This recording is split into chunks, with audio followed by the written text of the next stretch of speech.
Welcome back to the Lanterne Rouge Cycling Podcast presented by Zwift. We've got Dwars Tour of Vlaanderen out of the way, so it's time for the big dance.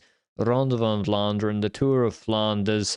This is what Benji's been waiting all year for. Yes. It's the big one. It's the Holy Week. Is it the Holy Day or Holy Week? I think they're saying the Holy Week towards like the week of classics that they have in the run up towards the Tour of Flanders, the Ronde van Vlaanderen, but it is a special day. I'm pretty sure it's on a Sunday, and it's a Sunday where a lot of people are outside because they want to see the race in person, and it's just one of the most important days in the history of Belgium every year. I might be exaggerating there, but I'll just call it that nonetheless. Ronde van Vlaanderen, I'm looking forward to it very much, and we've seen a lot of classics running towards it, but it has a great addition to live up to it because last year's edition was crazy, right? It was good, although, I don't know, it's kind of E3. Fabian Cancellara said this in his article. He was like, E3 was great until it was boring, and then we were just waiting for the sprint. And so Tour of Flanders 2020 was kind of like that. Alaphilippe crashing took it out of it. Last year was excellent, though, and the finale, when we thought, oh, it's just going to be a two-up sprint, was crazy with, like Pogacar got the full lead out into Outer Qualmont, launched it, MVDP chasing back, Laporte crashing and struggling, Van Aert out with COVID, but it really was, even with the anticipation of Bahrain, of Van Baarle, it was the Pog and MVDP show last year, and I don't see why they won't do it again, Benji. Very possible, and it's been multiple years now where we see Van der Poel going to the line with another rider, and there being one of the riders that ends up winning. With Asgreen, he went to the line, Asgreen ended up winning, he beat Wout van Aert, and like you said, he also beat Pogacar last season, and can Van der Poel doing it again? I see the scenario happening where two riders go to the line, and he's one of them once again at the end of this race, but there's a lot of things that have to happen before that, eh? We've got a very dominant Jumbo-Visma in the last 2 weeks. They've won Dwars door Vlaanderen, E3, Omloop en Nieuwsblad, Kuurne-Brussel-Kuurne, and Gent-Wevelgem. And there's a few different things in between those races, but I'll throw it back to you first. If you want to jump onto Zwift and get your indoor training up and running, the all-new Zwift Hub is the best way to do it. We've had rave reviews from everybody that's bought it. Thanks for letting us know. It's fantastic to see that. It's a massively more quiet than, say, a wheel-on trainer and a direct drive trainer for under 500 euros, US dollars or pounds, is less than half the price of similar spec trainers with a full immersion feel, no sweat setup to unlock your fitness and getting into the virtual worlds of Zwift, particularly with classic season, because Paris-Roubaix Femme avec Zwift is coming up and there's challenges and unlocks, so it's never been a better time to jump in and jump on to Zwift with the Zwift Hub. But the parcours of Tour of Flanders, just to remind y'all of this, Brugge, flat for 120 kilometers, just cruising, and to be honest, this is when Federer fought Vegada. Who is that? Yes. Who it was? Yes, indeed. So you might see a fight, but otherwise pretty chill. Break will form, Break will get 7 minutes.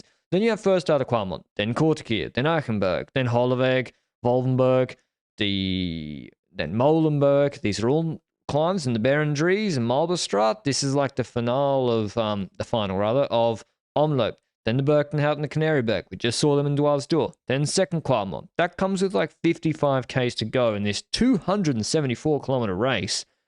Descent, short descent, Paterberg. Then the Koppenberg. That's where Pogacar launched his second move last year. He went second Qualmont. Tratnik anticipated on Paterberg. And then Pogacar launched, put everyone in the bin except Van der Poel on Koppenberg and Madouas, actually. They were bridging across to Van Baarle and Fred right at that point, if you may remember. Then it kind of chills out a little bit. There is the Tyenberg, but there is a flat section of, or non-serious section of 9 Ks before last Qualmont, no, it's not last, Outer Kreuzberg, sorry. And then last Qualmont with Paterberg combo, 14 Ks from the finish. So E3, to compare and contrast, now that's a lot of climbs that I just read out to you. Gent-Wevelgem, the last climb is the Kemmel, 35 plus Ks to go. The last climb in E3, I can't remember what it was, but it was over 30 Ks to go. This is the Paterberg, which is, to remind you, very steep. And that is only 14 Ks to go. It's 13 Ks to go before. It's like 8%, 9%. So it's, I don't know, it's just more likely we'll see a solo rider or a group of two. Even though we already saw that in Ren Favelhem. It also, there's less space that I see here for Jumbo-Visma to play their games that they sort of played today in Dwell's Tour. But yeah, who does the route suit, Benji? Do you see this being raced any differently to the classics we've seen so far this year? I think it will be most similar towards A3 when it comes to how it's written, but it's so interesting because you've mentioned all these climbs, but I feel like we can stamp it even better if we add some phases to the race. Because, for example, if we look at the race that is the Ronde van Vlaanderen, when I look at the parkour, I see, okay, the Oude Kwaremont, the first one, the early one, with still 140 kilometers left, nothing's going to happen on that climb. You're going to see the break go over that climb, and you're going to see the peloton go over that climb. Maybe one break dude is like, nah, today's over for me. I'm done. I'm going in the bin. And that's the only thing you'll see that early in the race. But then it already starts with some action. It's not like you'll see attacks on the next climb, but you'll see the positioning game. Then you'll see people fighting on the Kortekeer to be in position towards the Jagerij. That entire section after the first Oude Kwaremont, you see people trying to get into position for the Molenberg, which comes after. And positioning is key in the Molenberg. You might have noticed in the past, like 2-3 years ago, the Molenberg is kind of this cobble climb where you've got like a wide road going into it, but a tiny road onto the cobbles, to the left, a 90-degree corner going into it. And sometimes there are riders that would go shortcut through a tree and a house to get onto the Molenberg before the others. That's closed off on paper now, so positioning is key on that climb. And that's where first moves can occur here, I would say. But that doesn't stop the early moves, because the hills afterwards, I swear, Quickstep was trying to get people in the early moves last year as well, on like the Berendries and the Canarieberg and so forth. The early groups created there. Didn't he go in a move with Jonas Koch and like he kind of burned himself? Molenberg. He went on the Molenberg early, burned himself because the group was tiny. But we'll come to what could happen on the Molenberg when we talk about the riders themselves. But I feel like the Oude Kwaremont, the second time it comes around with that Paterberg, the one you mentioned, I feel like that's where we see the division where it thins out the group. And by the time we reach the next Oude Kwaremont and Paterberg, we're usually with only 2 riders left. So that's where it's like the favorites clashing, while before that, the favorites shed themselves of the outsiders. Does that make sense, these phases? Yeah, and it goes very, very quickly. Yeah. Like it's a long race, 270 Ks. It can go very quickly from a group of 100, already thinned to 50, to a group of 15. And then the Koppenberg, it's a group of 3. Yeah. In the space of 3 climbs last year, it went from a huge group on second Kwaremont. Next was Paterberg thinned even more. And had the regroupment on like the motorway thing before Paterberg. Yep. And then Koppenberg, it's a group of 3 with 2 ahead in the space of 10 Ks.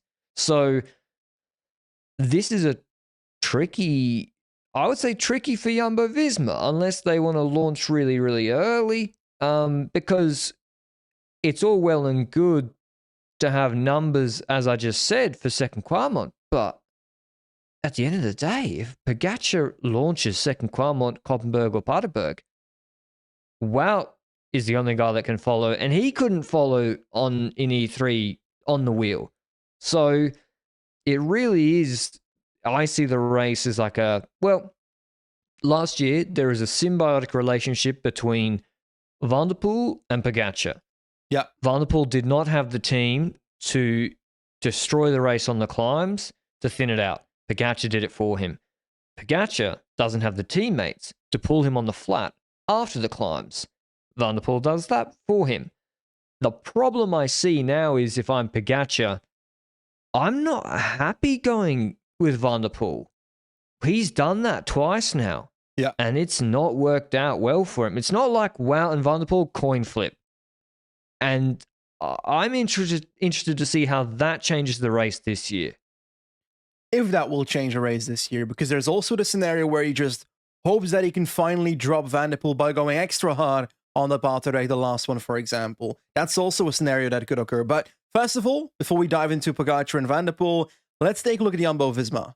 Wout van Aert is in this team. Tiesj Benoot most likely, Laporte, Van Baarle, Van Hooijdonk.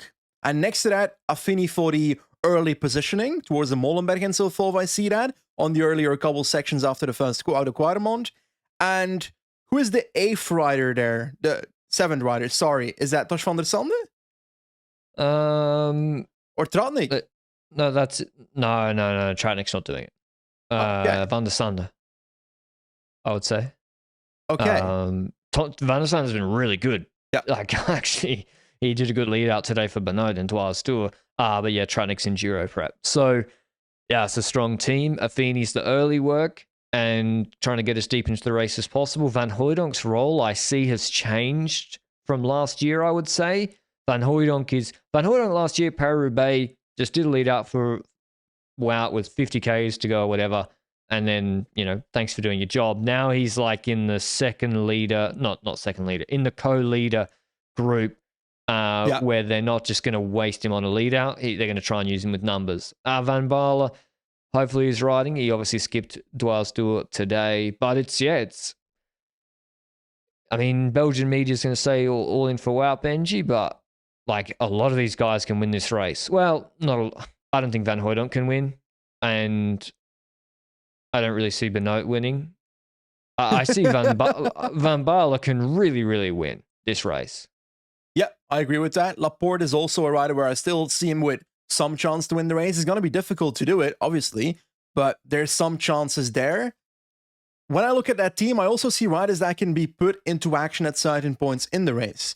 And when we spoke about those phases earlier, Van Baarle is one of those riders that needs to anticipate early. So I would expect him to be that one, to anticipate early, with Benoit to anticipate early. Van Baarle maybe later than Benoit or quite a bit earlier than Van Baarle, for example, because they need to. You said it earlier. How early can they do opening up the race? Because if they wait until the second Oude Quatermond, Pogacar goes, right?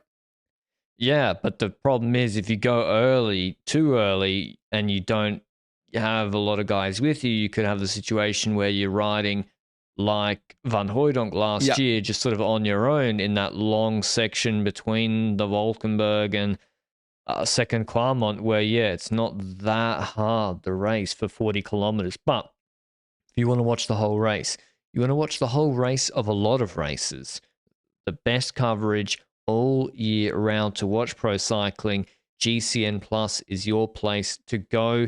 We have a 15% discount in certain territories for LRCP listeners, and GCN Plus brings you every unmissable moment from the races throughout the year. You can catch up at a time that suits you with replays and highlights available on demand, short and long form highlights. And to be honest, it's definitely changed, I think, the way we're all consuming cycling, where previously you had to, how do I watch Dwars Tour? How do I watch X Race? You just have it on your phone. You have it on your iPad. You can have it on wherever. You can cast it to your television. Without it, I don't think we would have been able to start this podcast, Benji, because in Australia, it was impossible to watch the races before GCN Plus existed. So if you want to check that discount out, we've got the Giro coming up as well. So it's not just the Tour of Flanders this weekend. There's a whole host of racing throughout the year that'll make that GCN Plus annual subscription worth it. So yeah, Jumbo, Benji, anticipating it's a risk. I think, isn't it if Olivier Legac and pick a rider, Quinten Hermans or someone go on the Molenberg, well, they got to be represented, right? Yeah, they have to be represented, and I also don't mind them initiating moves, but you have the risk more that you have the situation of last year that you just mentioned, where Nathan van Hoorn goes off with a random guy and doesn't really get multiple riders with him. But I feel if I look at the start list, there are so many riders, so many teams that should be sending riders forward in these situations, and teams that you don't usually do it. Like Anage Desert, for example. Oliver Naesen ain't going to do well in the Ronde van Vlaanderen if he waits until the last Oude Quatermonds, because then the others are going to ride off and he's going to be fighting for a top 10, 15 position, which he might be happy with in a contract year. But as a team, if you want to go for the best, you got to try and anticipate early. A Mohoric will go early. I don't think that's going to be on the Molenberg, but that might be on the hills that come afterward. He might be going on a Kanariberg, for example. Stuff like that. Trying to get into a smaller group that gets away. And in those groups, Jumbo needs to be represented. And the question then is, how can Alpecin prevent Jumbo-Visma from making those early moves and putting Van der Poel into a chasing position, or the team into a chasing position? Because let's say we get a scenario where Tiesj Benoot and Van Hooijdonk are in an early move with roughly 80 kilometers to go, 70 kilometers to go, Kanariberg area, just after the Molenberg, they got away with a group of like 8 riders. In there we've got, unlikely, looking at the previous races, but a quick-step rider. Let's say it is Ballerini. An FDJ. Yeah. An EF, an Intermarché. Exactly. No, it won't be a Trek. I'll never make it. Well, it might be Pedersen. He always goes early, even though it True, should it could be started. Pedersen, in which case Benoot and Van Hooijdonk will then soft pedal and Pedersen's going to have wasted the energy like in Van Wevelgem. The answer is E3, where Alpecin actually were beating Jumbo at their own game. It looked like we watched these classics all throughout the year, Jumbo doing what they want. E3 comes around, Søren Kragh is attacking or anticipating after a Van der Poel move. You see Van Aert on the radio saying, Van Hooijdonk, you better get across that move. And it was Van der Poel who fucked up. There's a move of Søren Kragh, Mohoric, and Van Hooijdonk with plenty of the race left. And Van der Poel attacked across to it with Van Aert in the wheel. Why? Yep. Because he's not been in a position, I think, before where it's like, let that play out. Let someone bring you back. It's not your responsibility. And so he kind of killed their own good situation. So I do think Alpecin, I expect to do the same thing. I don't know if Dries de Bont is on the start list. He's not, which is curious to me because he was the first that moved for Alpecin. But I expect Søren Kragh, Vermeersch, and Gurgel to be trying to move. And Søren Kragh is going to be key for him because if Van der Poel is on his own after second Kwaremont and Jumbo have 4 and Pogačar won't have any teammates, then you're in trouble. Yeah, exactly. But then again, if Jumbo still has 4 after the second out of Kwaremont, I think that's a very unlikely scenario to happen. I don't see that really playing out necessarily. But I agree. I feel like Alpecin needs to beat Jumbo at the game of anticipating the actions that Jumbo-Visma will try and do early on. They will try and put people into moves, and you got to try and create situations where that's possible. Now, back to E3. Van der Poel did open up on the Taaienberg quite gloriously. Wout van Aert was the only one to follow, and then it kind of dropped back. I still believe that was relatively helpful to the situation of Alpecin because the number of domestiques for Jumbo-Visma was reduced. Now, Benoot has a puncture. That's an obvious one. Affini's in the Shadow Realm at that point. But they did come back with 3-4 riders Jumbo-Visma at that point. That's what I mean after second Kwaremont. Of course, Nathan ain't going to be on Pogačar's wheel on second Kwaremont at the crest, but they might be 7 seconds behind. And then, remember, Van Aert followed that Taaienberg move and didn't pull. Yep. Now, in previous years, we've seen he'd pull. Yep. And he sits on that. And Van der Poel's pulling a little bit. And then he's like, well, I can't just pull him the whole way. And so everyone comes back. And I'm like, here's the Dylan van Baarle move. And it was Søren Kragh moving. And then Van Baarle crashed. So I agree, that Van der Poel move on the Taaienberg was really good because it did basically make it 2v2 Van der Poel and Søren Kragh versus Van Hooijdonk and Van Aert. And they then created better situations afterwards. Now, Quick-Step, they got to try and follow some of these moves early with Lampard, Asgreen. Like, they just, first of all, you have to be represented because chasing, you just kill your team. Everyone else gets stronger. Run through their team: Alaphilippe, Asgreen, Ballerini, Dries Devenijns, Lampard, Seneschal, Tractor, de Klerk.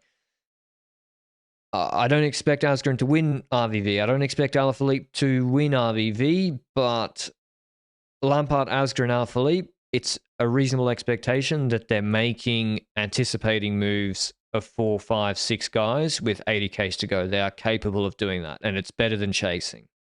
Exactly, because like you're saying, the better than chasing aspect, we look back at Omloop, we look back at Gent-Wevelgem, where they're put into situations where, because they're not in those earlier moves, they are the ones that chase it back for other people, and then a Melier didn't have any domestiques after the Kellenberg at Gent-Wevelgem, and in Omloop, they were basically evaporated when it started mattering, so they spent their entire team chasing moves they were supposed to be in, and that's something they need to prevent 100% in RVV. Now, the question then is, where will the moves come? Well, we've said it. I expect someone to make a move on Molenberg. I expect someone to make a move in the period that comes afterwards. In those moves, they need to be represented. And the question that I see there is, what if Mathieu van der Poel does a Steinberg opening up on the Molenberg? He won't. Okay. I don't think he will. But where do you do it then? Because after the Molenberg, Never. You won't do the early move. Why would he ever put his nose in the wind in this race until he's sprinting in front of Pogačar in the final 200 meters? If I was him, I would just wait for Pog, sit on Pog. Pog, you do your zoom. I follow your zoom. I help on the flat. We sprint. But do you not fear that we'll have a situation with two Jumbo riders ahead in a group then? I mean, but that's Søren Krag's job to manage that ahead. And you try and leverage that. Of course, if he's not there, then you're in a pickle. But also, let's not forget, Van Baarle, now on Jumbo, was ahead last year with Fred Wright. And he pulled on the flat. Pogačar launched Koppenberg or wherever afterwards. No, it was after Koppenberg. Brings those guys back. The 5 work again.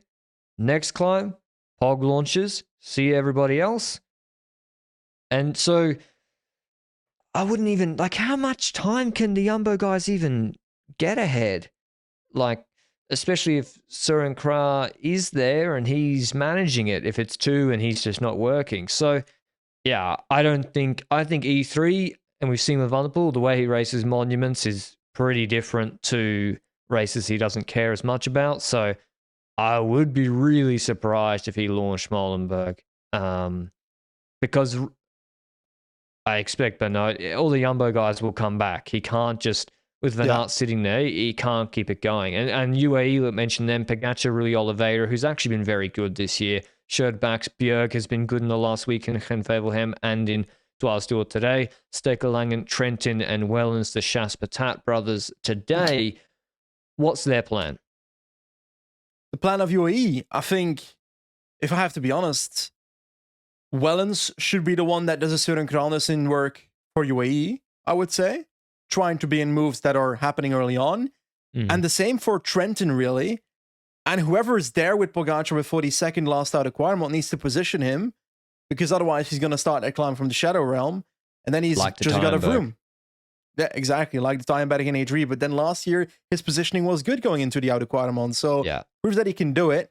And then he just zooms away in similar fashion. And the difference between E3 and RVV for me is, in E3, you've got the situation of Paterberg and then Oude Quaremont. But I think the difference in RVV will also matter. That is the other way around.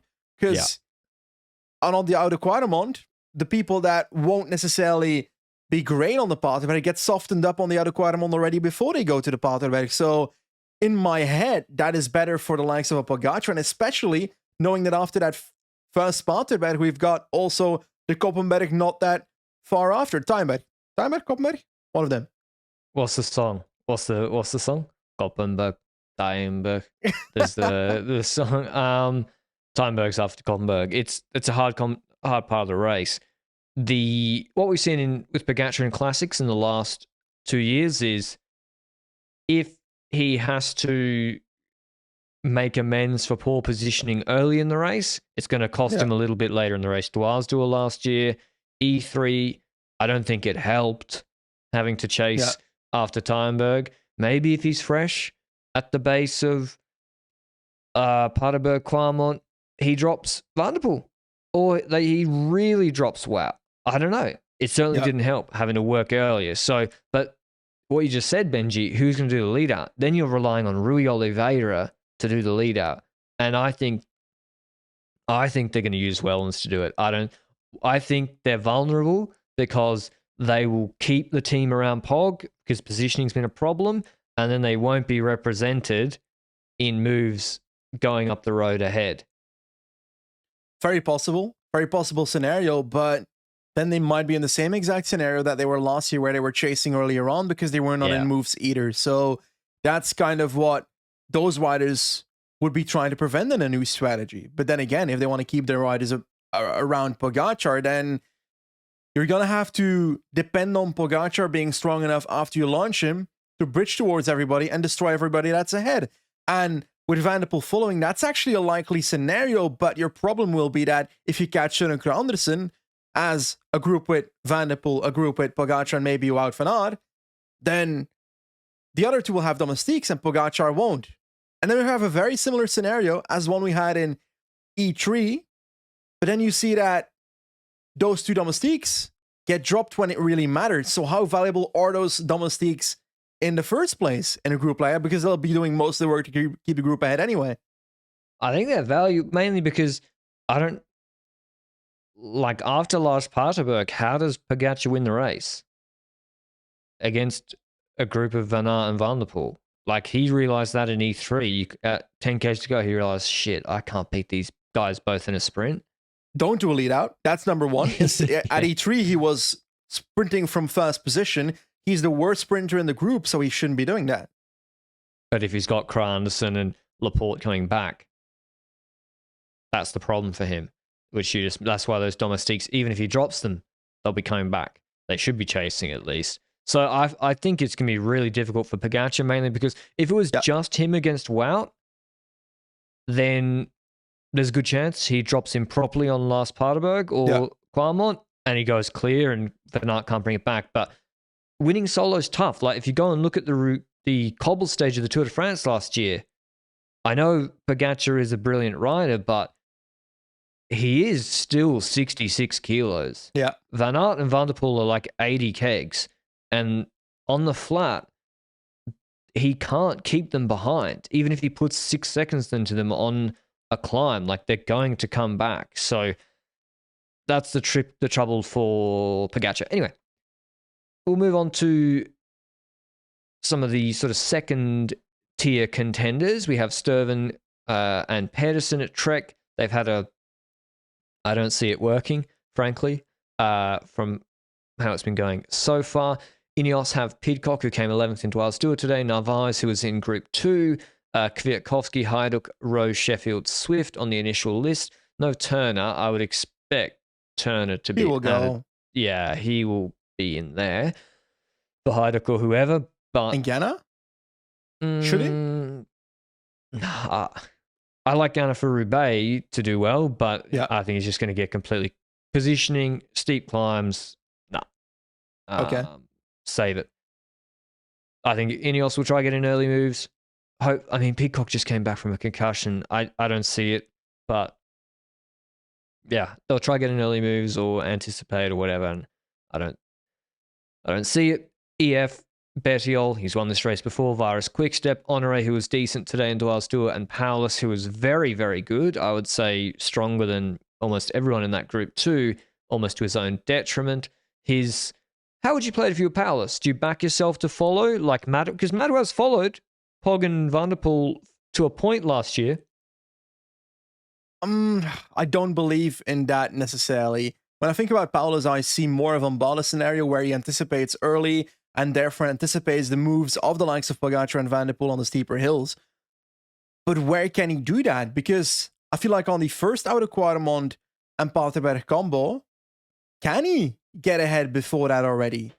As in, he would have to be in an early move then that is already gone, and that might be a bit too early. So I would expect him to try and follow the favorites on the first Oude Kwaremont and the Paterberg, and after that, anticipate in the section on like the motorway before we get to, I don't know, Koppenberg-Tyenberg, in between the Koppenberg-Tyenberg or the next Oude Kwaremont Paterberg combo somewhere. I think he'll attack on Paterberg after second Kwaremont, like Tratnik did last year. Maybe get a gap, maybe he won't. Who knows? Kung will be there. Kung was marking Tratnik there last year. So I think Paul's going to top 5. this race. I think Yeah. the harder race with Hey. harder climb suits him. Did you already say My hot that? take. My hot Oh, take at yeah. the start of the season, he was going to podium this. Okay, well, he's going to podium it. He'll go past Van Aert. But yeah, it's a good race for Powers. It's crazy he's never done it before. The guy came Yeah. 5th in Leuven, arguably second strongest after Alaphilippe, and didn't do a Cobble Classic in 2022. And he have needed points.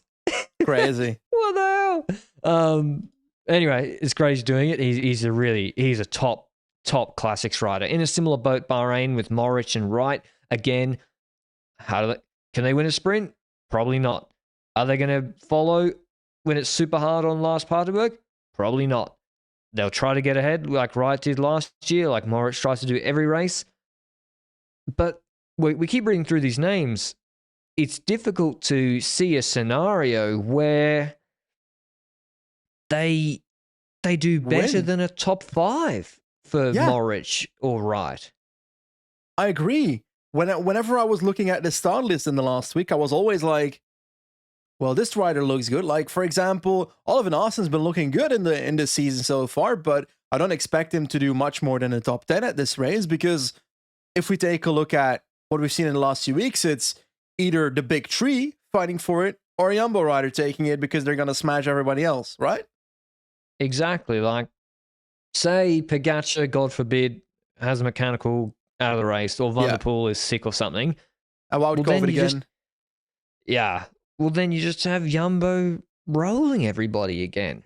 And they've had no answer so far. And I don't know. Maybe there needs to be a pact formed where Narvaez, Paulus, Morich all just go on Molenberg and agree to work together. But even if they do get ahead, Van der Poel and Van Aert will work together. That's the problem again for Pogačar. Like, if Pogačar's ahead, Van der Poel and Van Aert will work together. And so, yeah, that can rectify a lot of problems. So, but that's what they'll do. They'll try. Moritz and Wright will try get ahead, try get a good result. Pasquale was top 10 today in Dwyer still. And Tomache with Binny, a little bit disappointing so far. I don't know about the weather forecast, but I don't think it's going to be as bad as Gent Wevelgem. But this is one of his A targets this season, so they'll be hoping for a top 10 result at worst, I would say, for Binny. But he struggled a little bit. Matthews, he's coming back from COVID, I believe. They'll be all in for him. Kell O'Brien's been good, but he might get in the early break. Lotto don't have Dali coming on the provisional start list. And then scrolling through the rest, the only other two teams I want to pick out really, it's a bit mean maybe to Sepp, who came third the other day, or Israel. I wouldn't be surprised to see an Israel rider in the top 5. Like Neelands was strong today, just moved at the wrong moments. Israel seemed to be going okay. Bovin turns, Van Mark and Neelands is actually, and Oul is actually a decent squad. I really wouldn't be surprised with an Israel top 5. But Groupama, Kung, Aski, Genietz, Lagak, Madouaz, Watson, top to bottom, it's a really strong team. But even when they get in the move today at Dwars Dour, they couldn't make it work. Yeah. They were just, I don't know, they just missed something a little bit. I agree, but I do believe in once again a top 5 for Madouas, for example. As I do believe he has a low-key sprint in a group, but then again on the flat sprints, he's not amazing in groups. But he can beat half of the people in a group usually. So I see that scenario more likely, or a Kung attacking away from the second group and that way getting one of the top 5 positions. Those scenarios I do see. Like Van Aert's podium. Yeah, for example. But I don't see them podiuming the race necessarily. Because the way I look at this race right now, I see there's an above 50% scenario that all 3 riders that are the big 3 are in the top 3 at the end of this race, which is crazy to say, eh? Well, yeah, because say things go badly for Jumbo-Visma. Yeah. Pogačar and Van der Poel go away. Well, like in Roubaix, Van Aert's probably going to solo away from Group 2 or win the sprint. So the podium, even if he doesn't win, he's unfortunately going to take it from everybody else, unless he does the Milano Sanremo where he doesn't contest the sprint. But yeah, I mean, Movistar have had a brilliant classics year. Lazcano great today. Jorgensen and Garcia Cortina 4th and 5th at E3. Jorgensen, it'd be fantastic to see an American double in the top 5 with him and Paulus. That would be awesome. Yeah. And Tour of Flanders should suit him just as much as E3. And he anticipated in E3. He went between climbs on the flat, big engine. Good rider, Jorgensen. And I think he'll get another good result at Tour of Flanders. But again, winning, it's implausible, I think. And that's pretty much all the riders I wanted to go through. I'm sure someone might surprise with a nice top 10 here and there, but how do you really see it playing out in the final, Benji? Does Wout hold on like he just did in E3? It's a risky one, eh? Answering this question, if I say no, I'm currently in Belgium, so I'll get hunted down. But if I say yes, there's a more likelihood that I'm right. I don't know. I actually don't think Daddy will hold on. I think we're going to have a scenario once again where Pogacar and Van der Poel go to the line with 2. I think Jumbo need to, I think those 3 going to the base of Lars Kwarmont and Paterberg, if they've all done equal work and Pogacar's not done a lot of work, it's going to be difficult for him to hold on. And well, that being said, if he loses 10 seconds, which is a lot, don't you think he can come back? I don't know. Is Pog going to work with Van der Poel? The whole way. I think so. The whole way in. Remember, they lost 30 seconds or 26 seconds in 2.7 Ks last year. Yeah, true. It's true. It depends on where he gets dropped. If he gets dropped on the time bag already, you're done. Or a Kwarmont, then you're done. But if it's on the Paterberg, then there is a possibility that he returns and that they sprint with 3, which is a very valid scenario as well. And if you're Van der Poel, will you pull the whole way in with Pog on the wheel?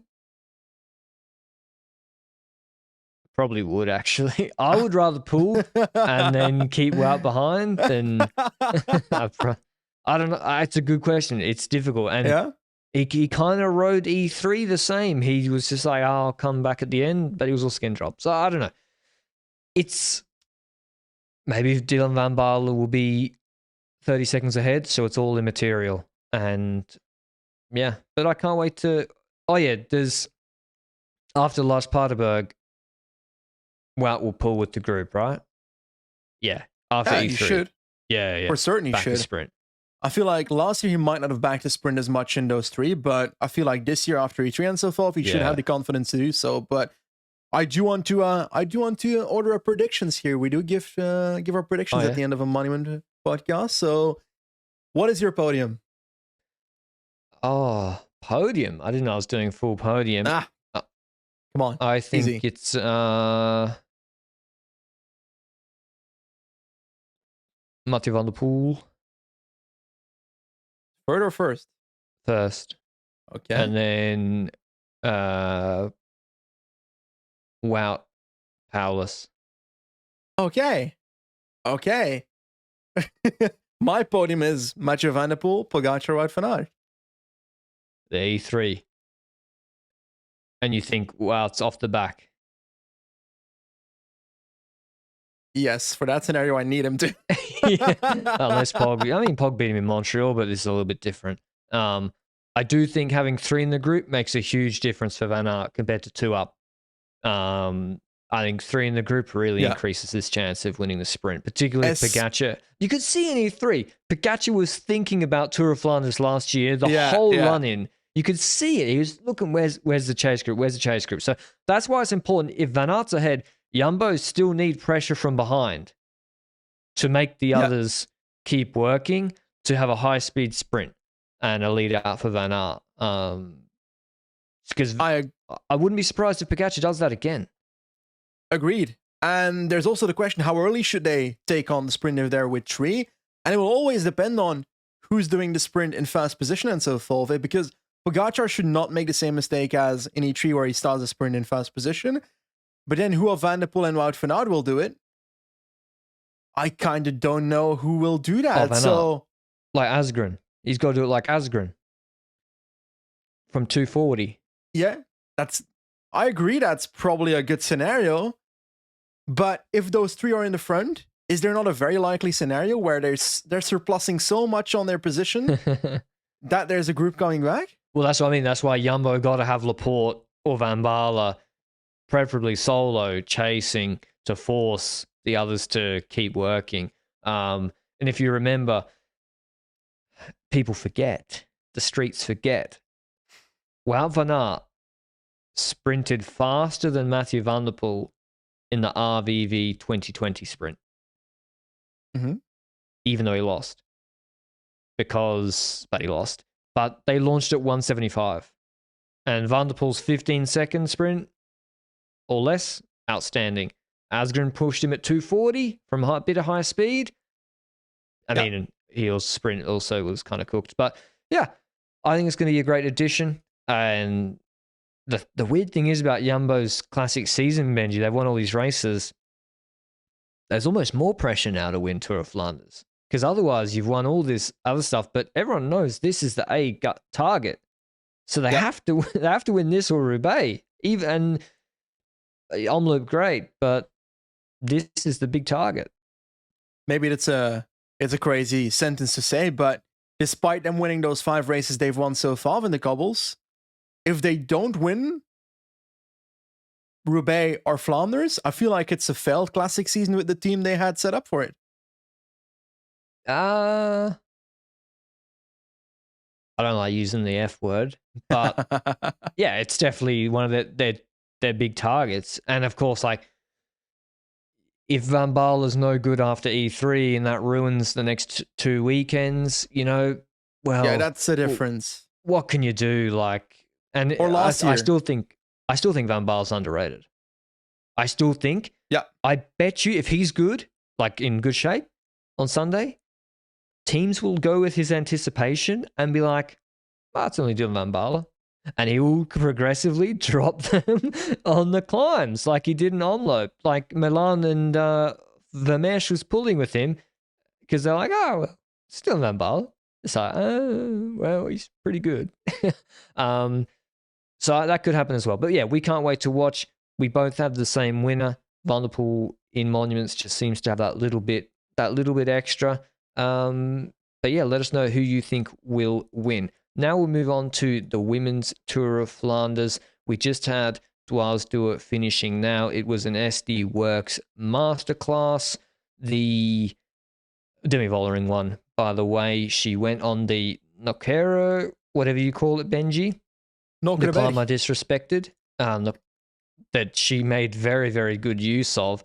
And Marianne Vos could not respond. She's in fantastic shape, as we saw in Strada, and then the horse put her off. This is 156 Ks, one of the hardest races on the calendar. Van Vleuten and Movistar have been at altitude preparing for this, but the final's the same. We have not as many Outer Quarmonts. In fact, only one Outer Quarmont Paterberg combination, but it's the same final as the men's race with, the Quarmont and then the 400 meter 9% Paterberg, Valkenburg, Molenberg, all before. I would say some teams need to avail themselves of those early hills to avoid the SD Works smash, because they are, talking about Jumbo-Visma, SD Works, I don't know how they lose this race. Kopecky, Wiebers, Vollering, Reusser, Madras, Cicchini, seriously, I don't know how they don't win. They have the best overall classics rider, Kopecky, the fastest sprinter. They have the best TT rider in the world who's currently riding because Van Dijk is not here. Yeah. And Madras and Cicchini are loyal domestiques, and Vollering's an all-rounder and just one Dwars Doer. Like, it's theirs to fuck up.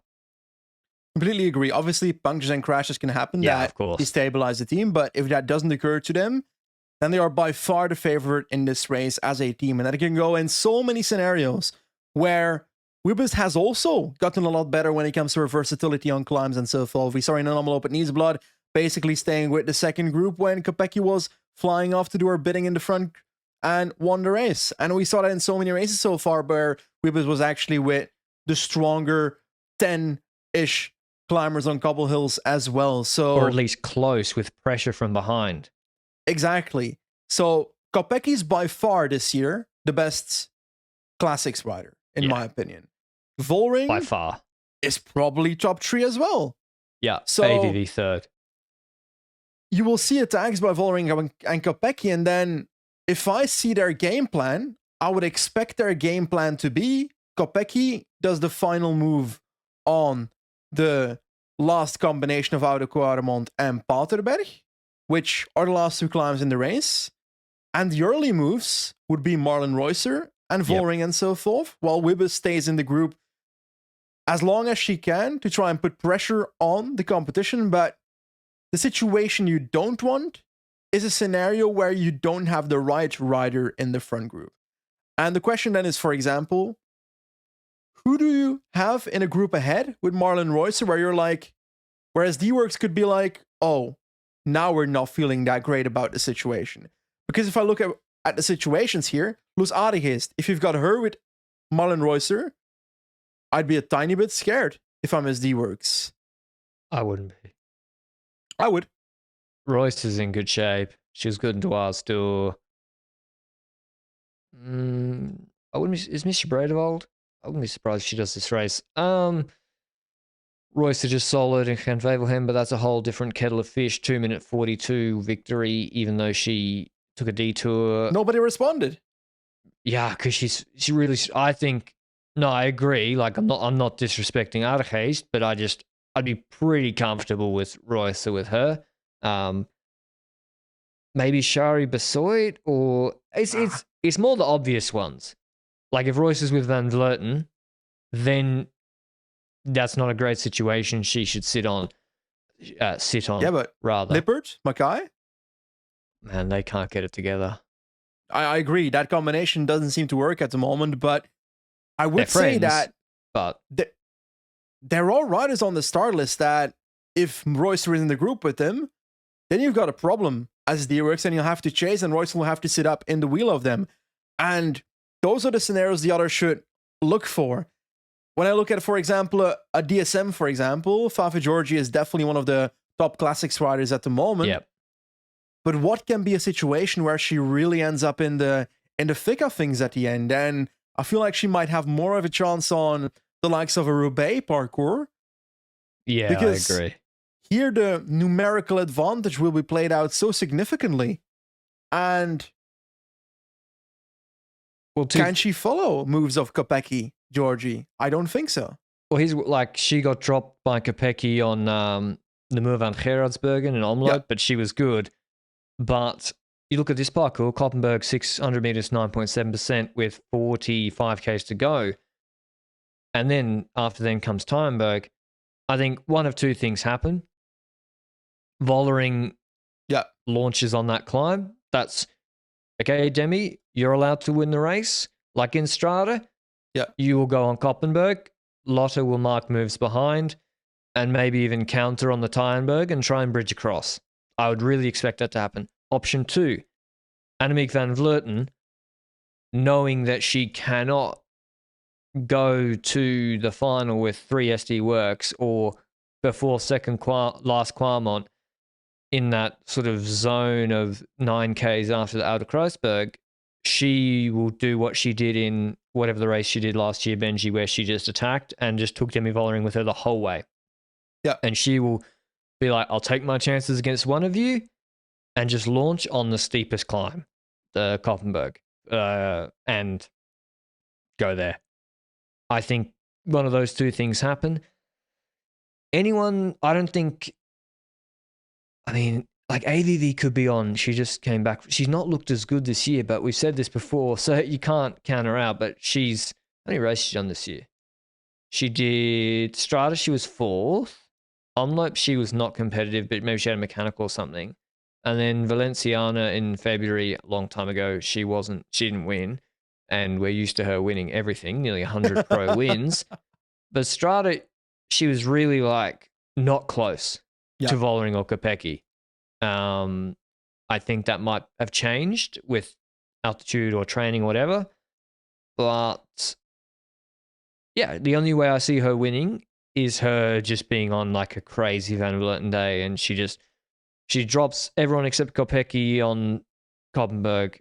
She rides to Kwaremont and Paterberg and just drops her on Paterberg. I agree. And then you look at a Trek Segafredo where you're like wondering what can they do this year, and I feel like it's difficult because they really need a Lamborghini to be at her best, and she just came back from illness, if I recall. So she might not be at her best. Then if she can't follow the big ones when they go, then you're depending on Balsamo to follow Wiebes on the climbs, which is possible. She can get over the climbs with Wiebes on these cobble climbs, but at that point, Kopecky will likely be ahead or Vollering from an early move. The race will be ahead. Exactly. So they'll be chasing and hoping they can get a situation out of that. Now, Van Androoy has had a good race as well pretty recently. I think it was Trofeo Alfredo Binda. So and strong today. Indoors too. She can also do stuff, especially with more hills at Ronde van Vlaanderen than Dwars Vlaanderen. So I'd expect Van Androoy to be the rider where they go into earlier moves with and try and put pressure on SD Works that way. Because if you've got Van Androoy in a group of Reusser, I think neither teams are 100% certain that their rider will drop the other. I'd be happy fast track. I'd be stoked. I agree. Like, we can win, and we can get a top 3. I'd take that any day of the week. They're short on numbers. They're missing Van Dijk. Longoborghini's off. I think Van Androoy will get a free roll, like she did a little bit in Dwars door Vlaanderen today. But like, if they go to last Paterberg with Kopecky and Van Vleuten, they're going to get smoked. And also, if I'm SD Works, do you really want to take the risk of going to Paterberg, and then it's a head-to-head battle between Kopecky and Van Vleuten? I don't. That's not how I'd draw it up. Because, okay, you can win, but it only depends on Kopecky being the best, or at least matching Van Vleuten and beating her in the sprint in the final. So I think they got to play Vollering and all those, and Reusser and all those numbers, and make the race miserable for everybody else. And they've done it okay in the past. Olympic Road Race 2021, I seem to recall myself making a video before the race saying this is they had the 3 favourites and the 5th favourite, and I was like, they can't lose, they'll lock out the podium, and they lost. So it's not the Netherlands team, but also I don't think Kopecky and Vollering's chemistry is much better than the Dutch team sometimes. Well, Vos, Benji, she came back in Dwars door Vlaanderen today. They've got Swinkels and Van Aert, who was quite good. Henderson's good. Lebecki, Berghaus. Like, it's a solid team, but to be honest, based on what I saw from Vos today, unless there's a significant improvement, I think the race is going to go away from her on the steepest climbs. And I agree. I think, last year she even struggled in Tour of Flanders. Yeah, out of Kwaremont Paterberg will definitely be too much for Vos on paper. So that's where she loses the front riders, and that's where a Kopecky will ride away from her. And it's kind of annoying that SD Works has such an upper hand in the way we're previewing this, because it's like we don't even give a chance to the others, but it's difficult to see scenarios where the others come out on top. And therefore it's very possible. difficult.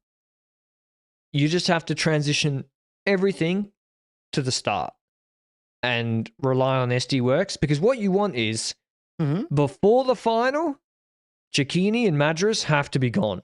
Yeah.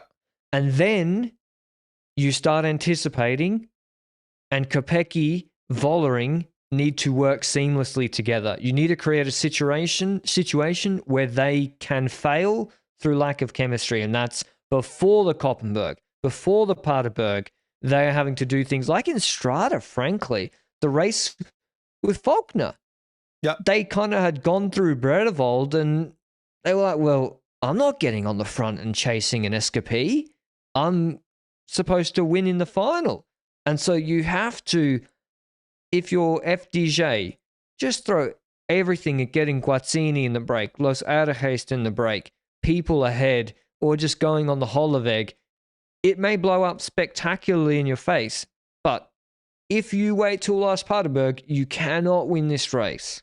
So I think Canyon SRAM, should have anticipated in Genwevelgem. They had 3 in the group. Yeah. EF, Jayco. I'm looking for where are Jayco? They got Faulkner, hopefully without the thingy in her arm. All these teams, UAE, that's what they should be doing. It's unconventional, it's aggressive, but you're up against a juggernaut.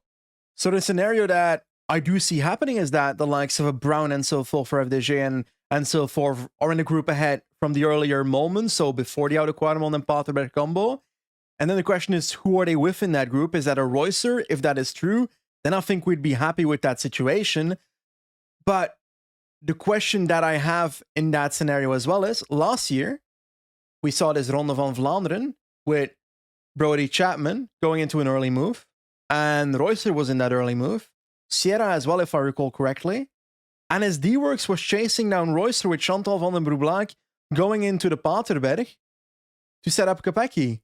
So, is that something that you would expect again if that group happens? Because would you trust Reusser with a Brown and Silfov in the group if you've got a Kopecky behind who can destroy everybody? Kopecky's going to attack. It doesn't matter who's ahead. It doesn't matter if Demi Vollering is solo ahead. Kopecky's going to attack. Yeah. Like, there's no gifts in this life unless you're well Van Aert. But she built different. Eddie Merckx approves of Lotte Kopecky. So, and the reality is, I've just described this crazy race where everyone attacks early. No, they'll probably play for the podium. And the risk is, and what's probably going to happen is, like last year, there was an SD Works Van Vleuten sandwich. And with Kopecky, Van Vleuten, Chantal van der Broek locking out the podium, if you're these other teams, Can-Schram, Movistar, no, not Movistar, they have Van Vleuten, FDJ, UAE, Trek, you're at a big risk of not even podiuming if you don't try something a little bit different. Like Ludwig, maybe, her strategy in the past has been to be passive in the groups and then, I don't know, try at the end. But Trek, I'm not criticizing. They lost Chapman. She's not racing because of her crash on the weekend. Van Dijk's on maternity leave. So they've lost 2 big engines. Lisa Longo-Borghini's been sick. That's why usually I was hoping, okay, Trek can put up a fight against this SD Works beast of a team, but we're setting it up. This is brilliant. We're setting it up to be an SD Works disaster class, mate. They usually save that for Roubaix. Tour of Flanders, they got right last year with Kopecky. Roubaix, I don't think Royce is doing Roubaix either, according to, I saw Peter Cossens tweet that. I was like, what? So maybe Trek will win Roubaix. But yeah, I really hope, hold on. Anyway, I just saw something. I'm scared. I just noticed something. This can't be right. What? This can't be right. What? Chloe Dygett's on the PCS provisional start list. Yeah, but will that actually happen? She hasn't raced since Omloop at the start of February in 2022. I don't know. I don't expect her to do anything if she's here in the first place, so. I forgot she was on Canyon SRAM. Forgot she existed. Well, I mean, I'm surprised. Okay. She must. Well. But yeah, Shabby has been good. Besides won a race recently, Nivea Diamond has been good. I just hope they get right us up the road early. But yeah, I mean, Dygett apparently. Otherwise, I'll be watching how Dygett races closely. Like, I'll be fascinated to see. Otherwise, I'll be watching closely is obviously Zoe Backstedt, the talented Britain on EF Education. We've already mentioned Pfeiffer Georgie. I'm just trying to pick out a couple of other riders to sort of follow. Maybe Yara Kastelein at Phoenix de Koenig. Persico at UAE Team ADQ is confirmed. I'm keen to see how she goes. That's about it, I think. Moolman. Moolman was up there in Dwars Tour. I think Moolman will run top 10, top 7 maybe. Probably. Hikera was good at that team as well, but she looks to be working for Moolman in these most important races. So I expect that to be the same once again, once we get towards this big race. Other riders that we haven't mentioned, I don't know, like a Confalonieri could just as well be in like a second or third group sprinting for like the the other places, or other riders like Eleanor Barker rode really well at Gent-Wevelgem, 22nd at Ronde van Vlaanderen, coming back from having her kiddo. Well, those are good results. So I'm expecting probably a top 30 once again for her at RVV. And I think that I kind of hope Jastrab gets like a top 10. It's going to be difficult because I don't think her hill climbing is as good as she is in echelons or flat cobble races. So I'd expect her to be better on a Roubaix parkour than on an RVV parkour, personally. But yeah, I think think so. Trying to get scraps now at this point. Oh, well, I just wanted to look out for. I don't want to just only focus on SD Works, because if they do clean it up, it's kind of boring. And I do want to see, you know, who's coming through. Maybe some other riders that might get a decent top 10 result, particularly if they're young. But yeah, like Novelot Sky on Life Plus Well, who's only 23. She's pretty good, but she hasn't kicked on in Europe yet. I don't know. Who have you got, Benji? Podium time. My podium. By the way, Soraya Paladin, I do believe will top 10. I just want to throw that out there, just in case. Want to have that be known. My podium is third place. It would be insane to have like 3 SD Works riders in the top 3, right? If Vollering is ahead from an early move, Kopecky bridges to Vollering, and Rubens wins the sprint behind. Impossible, right? It's not impossible, but unlikely. Anything is possible. That would be like insane. I think I'm gonna go for third place, Uttrup Ludwig, because she'll sit on, and then sprint. Second place, Wiebes. First place, Kopecky. Wiebes? Yeah, fuck it. No. YOLO.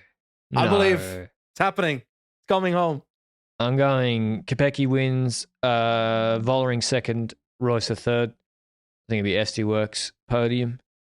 And am I putting the mocker on them deliberately? Maybe. Kopecky, it's impossible. She can't not win this race. It's impossible. Yeah, Wiebes is insane. That's a crazy take.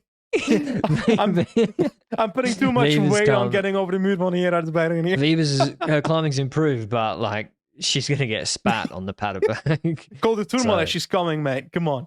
Maybe Kopecky on. I reckon she can win GC at the Tour de France Femavec Zwift in this shape. Yeah, but if we take a look at last year's RVV for a second, and we take a look at... No, you've given your top 3. No prognostication. Well, you got 10 seconds to change it up. I've got 10 full seconds to change it up. That's very intriguing. I'm going to go for... My second place will be Uttrup Ludwig. Was that already my second place? No, that was my third place. So Kopecky, Uttrup Ludwig, and I'm already over 10 seconds, but I'm going to call it anyway. The third place is going to be, I've got no clue, Persico. Ah, okay. Yeah, fair enough. On ADQ, is she? All right. That's our Tour of Flanders preview. And of course, some of these teams may change their riders a little bit. We are recording it early, but the SD Works contingent and Trek riders, etc., and Movistar will largely be the same. We can't wait to watch both races on Sunday, the holy day of Belgian cycling. And yeah, we'll have the recaps afterwards. Thanks to Zwift for supporting the show and GCN Plus. And we'll see you at the recaps on Sunday if we don't have any breaking news in between. Till then, ciao.